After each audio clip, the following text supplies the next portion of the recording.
আসসালামু আলাইকুম বন্ধুরা, আশা করি সবাই ভালো আছেন। বন্ধুরা, যুক্তরাষ্ট্রের প্রেসিডেন্ট ডোনাল্ড ট্রাম্পের সিদ্ধান্ত এবং তার বক্তব্য যেন শ্রাবণের আকাশের মতো মুহূর্তে মুহূর্তে রং বদলায়।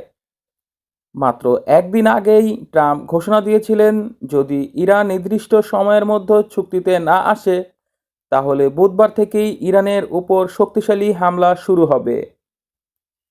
তিনি সরাসরি হুমকি দিয়েছিলেন, ইরানের বিদ্যুৎ উৎপাদন কেন্দ্র ও গুরুত্বপূর্ণ স্থাপনগুলো ধ্বংস করে দেওয়া হবে। কিন্তু ইরান এই হুমকিকে তেমন গুরুত্ব দেয়নি, এমনকি পাকিস্তানে সম্ভাব্য আলোচনাতেও তারা অংশ নেয়নি। যেখানে আজই হামলার কথা ছিল, ঠিক সেই সময় হঠাৎ করেই ট্রাম্প অনির্দিষ্ট কালের জন্য যুদ্ধবিরতি ঘোষণা করেন। তিনি দাবি করেন এই সিদ্ধান্ত তার নিজের ছিল না, বরং পাকিস্তানের অনুরোধে তিনি এতে রাজি হন।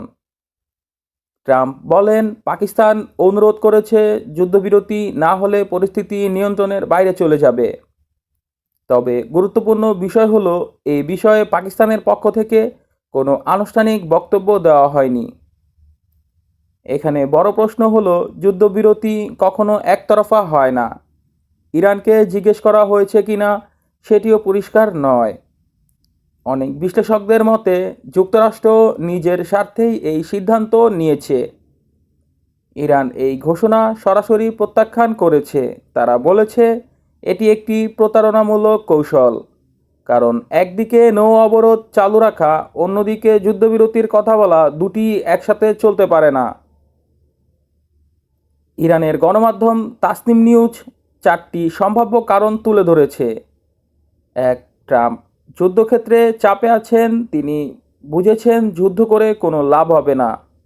দ্বিতীয়ত, বড় ধরনের হামলার প্রস্তুতির জন্য সময় দরকার, রাডার সরঞ্জাম সাপ্লাই চেইন ঠিক করতে। তৃতীয়, যুক্তরাষ্ট্র সরলেও ইসরায়েলকে সামনে রেখে কৌশল চালানো হতে পারে। চতুর্থ, হরমুজ প্রণালী বন্ধ রেখে স্ট্র্যাটেজিক সুবিধা নেওয়া।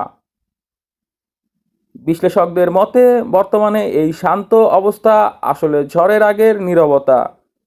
যুক্তরাষ্ট্র বড় ধরনের সামরিক প্রস্তুতি নিচ্ছে, যার মধ্যে রয়েছে নতুন করে সেনা মোতায়েন, যুদ্ধবিমান আনা, বোমার প্রস্তুতি, মিসাইল উৎপাদন বৃদ্ধি। ইরান স্পষ্ট করে জানিয়েছেন, যুক্তরাষ্ট্রের প্রতিটি পদক্ষেপের জবাব দেওয়া হবে। এখন দেখার বিষয়, এই একতরফা যুদ্ধবিরতি আসলে কতটা বাস্তবায়িত হয়। তো বন্ধুরা, আজকের মতো এখানেই শেষ। নতুন ভিডিও নিয়ে আবার দেখা হবে। ততক্ষণ পর্যন্ত ভালো থাকুন, সুস্থ থাকুন। আমাদের চ্যানেলটি সাবস্ক্রাইব করুন এবং বাংলাদেশকে ভালোবাসুন। ধন্যবাদ।